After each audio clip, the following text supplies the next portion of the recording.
Colleagues, in this round of voting in the selection for the Parliament's nominees First Minister, the number of votes cast for each candidate is as follows.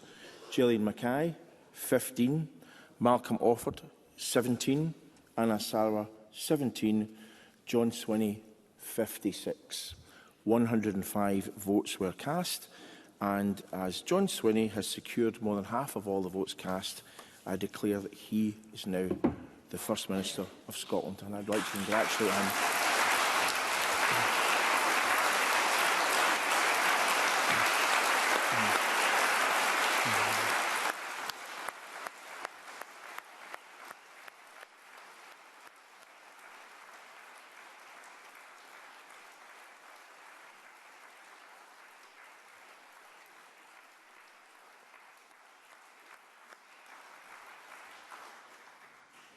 I would like to congratulate the First Minister on his election, and I now call on each of the party leaders to respond. Mr Anas Sarwar. Thank you, Presiding Officer. On behalf of the Scottish Labour Party, I congratulate John Swinney on his election as First Minister. I wish him well in office and do so sincerely. To serve as First Minister is a great privilege, but also a profound responsibility. And to hold that office at a time of such uncertainty brings to the role an added weight and an added responsibility. And we must all collectively in this Parliament rise to the challenges facing this new session of our Parliament. And to meet the challenges before us, we will need a new spirit of unity and cooperation where we agree, not just to shout louder when we disagree. That is what the people of Scotland demand, and that is what the people of Scotland deserve from their national Parliament.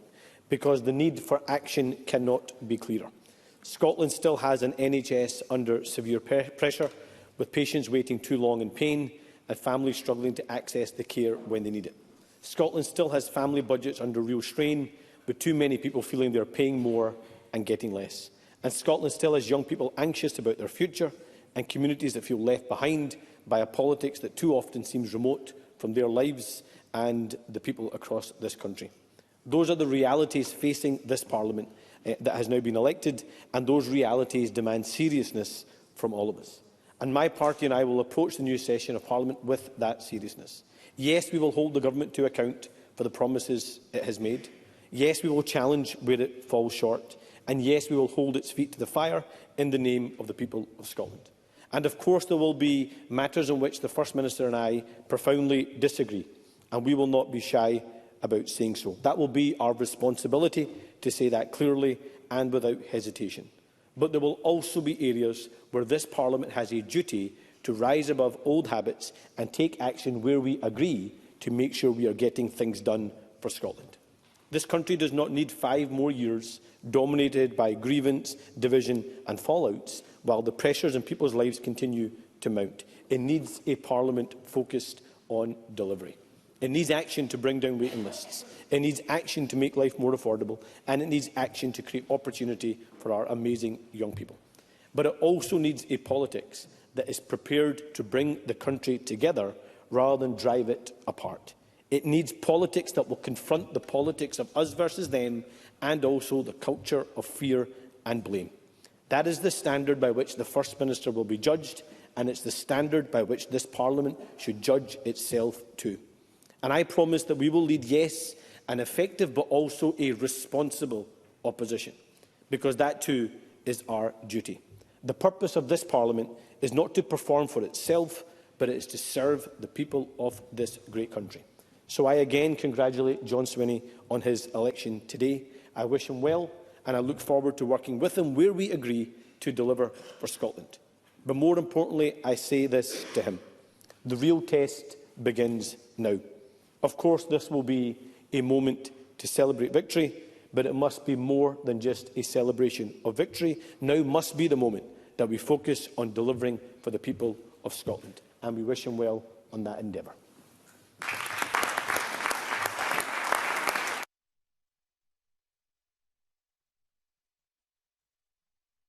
Thank you. I now call Malcolm Offord. Up to 4 minutes, please. So on behalf of Reform UK, I wish to offer my congratulations to John Swinney on being appointed as First Minister of Scotland. It's a historic moment for him and a great responsibility for that office, indeed heavy as the head that wears the crown. We, in opposition, will always seek to find consensus where we can agree on one single issue, which is to make Scotland more successful and more prosperous. We will always seek to support policies that do that, but where we find policies that do not deliver that, we will scrutinise and challenge, and that is the role that we will take upon ourselves in this chamber.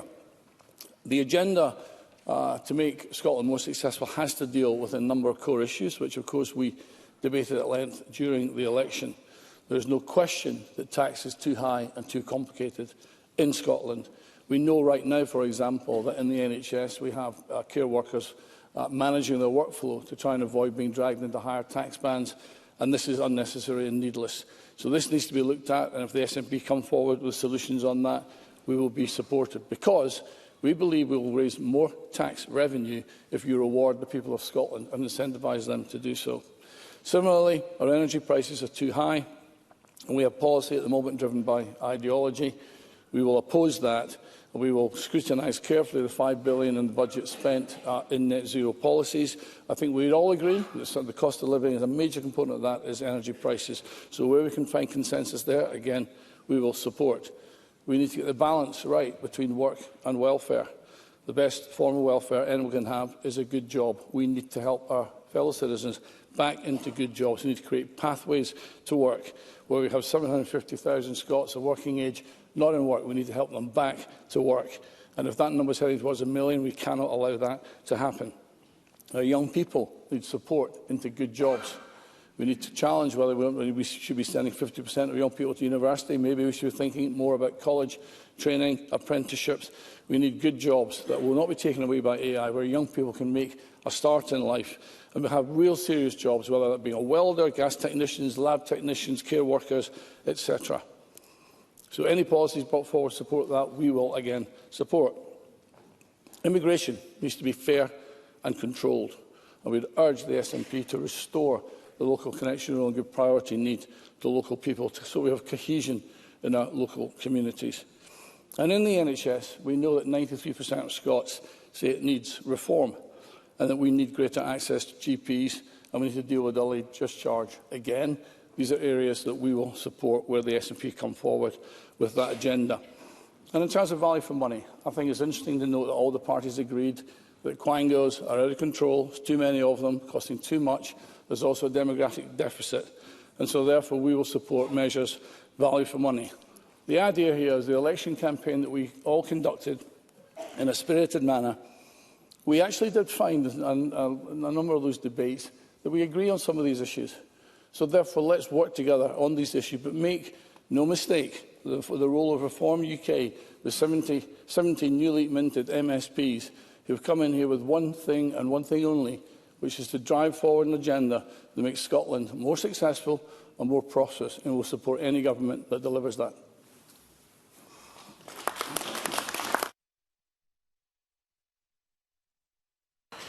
Thank you. I now call Gillian Mackay. Up to 4 minutes, please.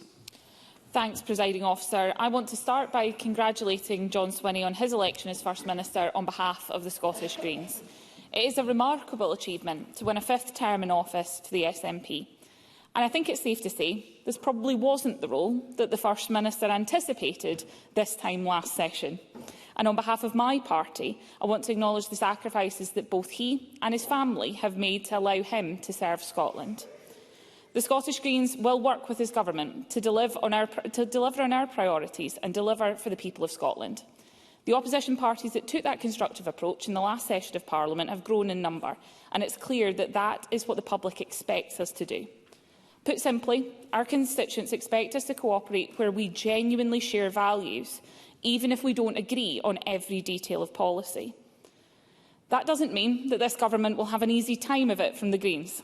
We will hold government to account and ask difficult questions.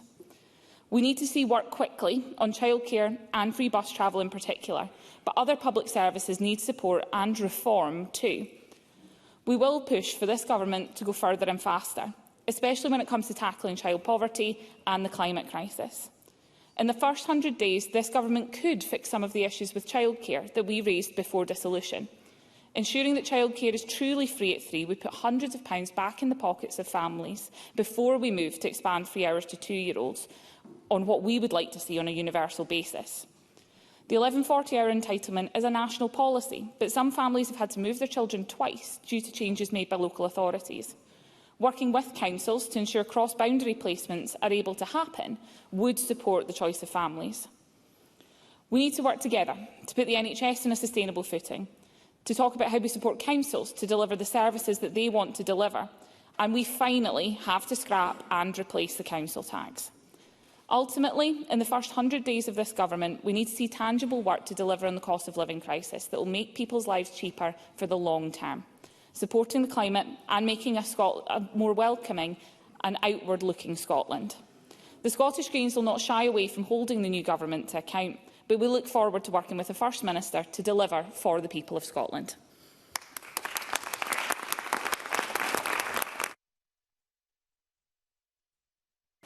Thank you. I now call Russell Findlay. Up to 4 minutes, please. Presiding Officer, I and my party sincerely congratulate John Swinney on his re-election as First Minister. I commit to working constructively with him and his ministers when offers to do so are made in good faith. Now, John Swinney and I fundamentally disagree on the future direction of Scotland. In my opening remarks, I set out a vision for a more prosperous Scotland at the heart of the United Kingdom. Now, John Swinney isn't short of people offering him his advice. But I ask him to hear me out about what I believe should be our collective focus. People desperately need some respite from endless SNP and Labour tax rises. Growth and prosperity flow from educating our young people, creating opportunity, nurturing aspiration, rewarding success, and giving businesses the space and the support to thrive. And economic growth is going to be absolutely critical. And that's because there's a looming £5 billion black hole in Scotland's public finances. Throughout the election campaign, I repeatedly warned about the potential impact of this vast and impending deficit. Others didn't want to talk about it. But with the election now behind us, there's no escaping from this hard reality. To plug the gap between revenues raised and government spending commitments, John Swinney is likely to do one of two things, possibly both. One, cut funding for public services, and number two, raise taxes. Both of these would be a mistake. Don't cut frontline services. Cut the waste. Cut the quangos. Treat taxpayers' money with respect, and cut a benefits bill that is unaffordable and unsustainable. And on taxes, I say this: no more. Scots already pay almost £2 billion a year in income tax than they would for doing the same job elsewhere in the United Kingdom. Businesses have been hit with sky-high rate bills that will force some to cut jobs or cease trading altogether. Now, Mr Swinney might not choose to listen to me, but he should listen to Scotland's business leaders, who repeatedly warn that you cannot tax your way to economic growth. John Swinney knows this to be true, but even though he knows about the perilous state of the public finances, my fear is that he will remain distracted. He's already said that he'll make the first vote of this Parliament a demand for another referendum. Even without a majority, that's his intent. He knows that the people of Scotland don't want this, yet we heard it again from him today. So for the sake of Scotland, drop it, Mr Swinney. Put country before party. End the politics of grievance. Stop blaming others for the many problems made by the SNP over 2 decades. Govern for all of Scotland. Presiding Officer, my party will continue to stand up for hard-working Scots struggling to pay the bills. we will be honest about the hard choices that lie ahead, and we will work tirelessly to hold this government to account. Thank you.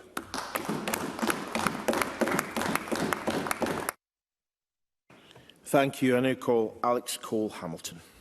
Thank you very much indeed, Presiding Officer. Presiding Officer, we each of us, the 129 MSPs sworn into this Parliament last week, and all the former MSPs that I see scattered in the public gallery, know what it feels like to be elected to serve your community. It is a pretty awesome and wonderful experience. I can only imagine what it must feel like to be elected to serve your country, to lead it. I congratulate, therefore, John Swinney. This is an immense moment of personal pride to him, I know, but it will be to his family and his friends in the gallery today, and I congratulate all of them. More than a quarter of a century ago, the architects of this chamber, of this Parliament, of the precepts and all of the rules that we follow in this place, agreed that this was a building to be forged around consensus, around the pursuit of respectful compromise where it could be found. All too often we have fallen short of that ideal, and as I said in the closing hours of the last Parliament, the promise of this new session is something where we should reach for that compromise where we can find it. Because right now, trust in politics is at an all-time low. People are tired and they're frustrated. They are right to be, because they look to this chamber for answers about why they can't get their operation, why their child's classroom is not as good as it used to be, or why their education standards are falling down the international league tables, why they can't get access to care at the first time of asking. And yet they've seen the division and the rancour that holds back so much of this chamber. So we owe it to them to try and lay as much of that aside as possible. I said throughout the campaign that the change that Scotland really needs is a change of government, and I still believe that to my fingertips. But while the question of who governs us is now settled, I recognise that the SNP will control this Parliament for the next 5 years, and I make an undertaking to them that where we can, Liberal Democrat MSPs will strive to get things done, because that is what we got elected to do. And this is where I lean into the words of an unlikely supporter of the Liberal Democrats. When Kemi Badenoch said that you think of a Liberal Democrat as somebody who turns up and fixes your church roof. Guilty as charged, Presiding Officer. That is exactly what we stand for in our communities. We sweat the small stuff, like who takes out the bins or sorts the potholes, but we will always reach for policy that deals with the big issues of our time, like the crisis in our social care service, in our health service, the crisis in our educational institutions, both higher education, primary and secondary. We will reach for policy that helps people half a world away that we may never meet, because that is what Liberal Democrats fundamentally believe, that we are communitarians, both in the local communities that we are elected to serve, but also in the global community in which we find ourselves. This is a proud day for John Swinney, and I'm sure that I take him at his word when he says he will look for consensus, and I will offer that where we can find it. But we're not afraid to say no as well, as we have done many times in the past. John F. Kennedy said once to a White House Correspondents' Dinner that no republic can succeed or administration can survive without fierce debate and criticism. And we will offer that when it is merited. It will sometimes be fierce, but it will always be liberal. But we will never be big enough, too big, to reach for the consensus that improves the lives of the people that gave us our instructions and sent us to this chamber. So I congratulate him and his party today and offer that commitment to reach for consensus where we can find it. Thank you. Thank you. And for up to 10 minutes, I now call on Scotland's new First Minister, John Swinney. Presiding Officer, it's a profound honour to accept Parliament's nomination for the office of First Minister, and I thank Parliament for its support, and I thank the leaders of the opposition parties for the generous comments that they have made. I realise that they will have their criticisms to make. I'm sure there will be many of them in the years to come, but I look forward also, and I will cover more of this in what I say today, to working collaboratively to advance the interests of the people of Scotland with others.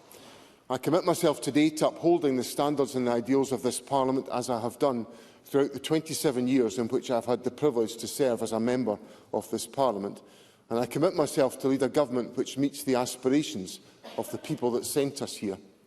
Public service demands so much of all of us, and as we begin this parliamentary session, I pay tribute to the commitment of all members in being prepared to serve the people of Scotland. Although we volunteer for this task, we do so knowing that our public service has an implication for those close to us. I am immensely grateful to all of those who have helped me to reach this point today, of whom there are too many to mention, but a large number of them are here in the gallery today. A particular burden is carried by my family, who, as Alex Cole-Hamilton has mentioned, might reasonably have expected me to be slightly more available for them than I am these days. To each of them, I express my thanks for their love and their support. Every day, I am supported in what I do by my wife Elizabeth, who demonstrates a strength, a tenacity, a determination in the face of increasing adversity and challenge that is awe-inspiring. Elizabeth's approach to life is, of itself, a very valuable example of how to act to any First Minister, especially her First Minister. I literally cannot offer myself to be the First Minister of Scotland without the sacrifices that Elizabeth is prepared to make, and I acknowledge and thank her for that this afternoon.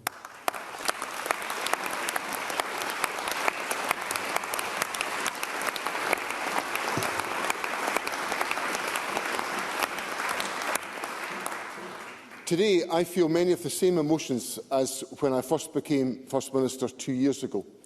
The same sense of humility, the same profound awareness of the weight of responsibility, and also the remarkable privilege of holding this office. But today is very different from the moment that I stood here 2 years ago to accept office as First Minister. I stand here today at the start of a new Parliament with a resounding personal mandate from the people of Scotland. I offered the people of Scotland reliable, trusted and experienced leadership in turbulent times, and today I pledge to provide that to my country.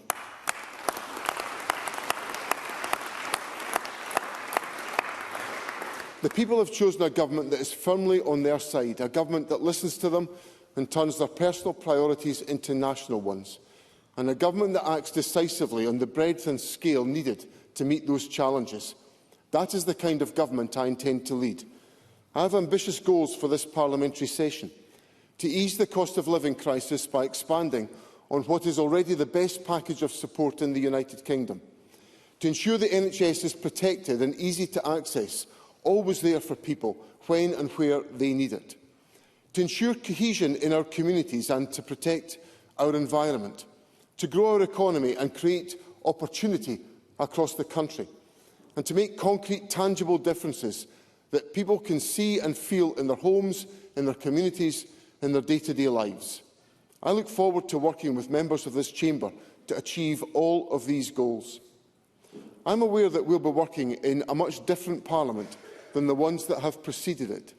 1 and 2 of my fellow members are new, and I recognise that while my party is by far and away the largest in this chamber, we do not have a majority on our own. But I remain firmly of the view that when we engage in constructive dialogue, we are capable of tremendous progress. I believe I can achieve a majority for every ambition I have for this Parliament. I look forward to working with many here to do so.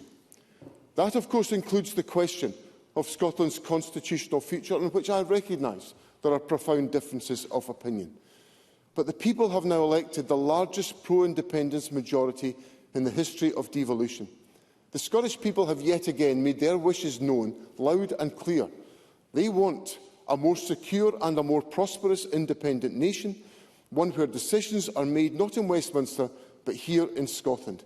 My government will continue to seek to abide by those wishes, and again, I look forward to working with many in this chamber to do so. But independent or not, I want to make one thing clear to Parliament and to the public today.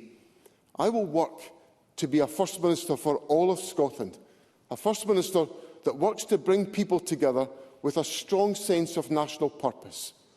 The country I seek to build is a country where everyone feels accepted and able to contribute to our national story, a country where we seek to bring communities together, a country where we act to heal division a country where we seek to find common ground.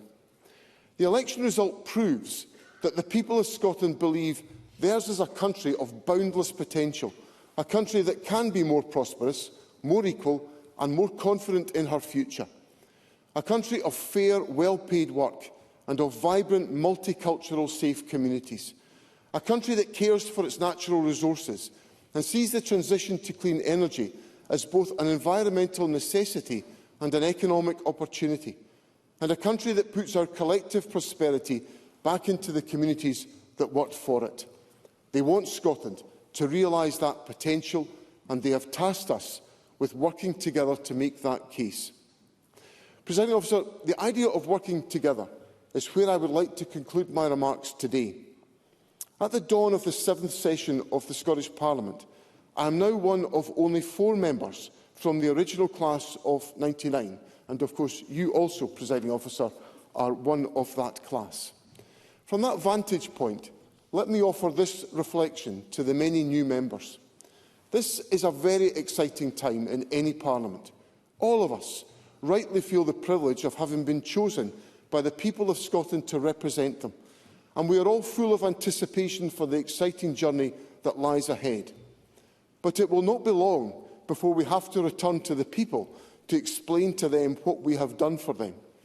And if there is one thing I have learned over my years in public service, it is this. When the 5-year term ends, it is those who can look their constituents in the eye and say they have achieved things for them who win re-election. All too often in parliaments, I've watched members celebrate when bold proposals are blocked, seemingly for political expediency rather than for any substantial concerns. There was a time when even I thought that negative politics worked into the bargain. But I'm standing here today having won a resounding mandate from the people of Scotland, because in this election my party offered a vision of hope, ambition and optimism.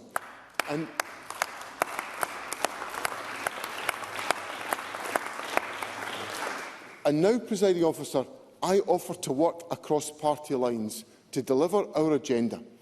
By electing a Parliament of minorities, the people have given us a specific instruction to work together.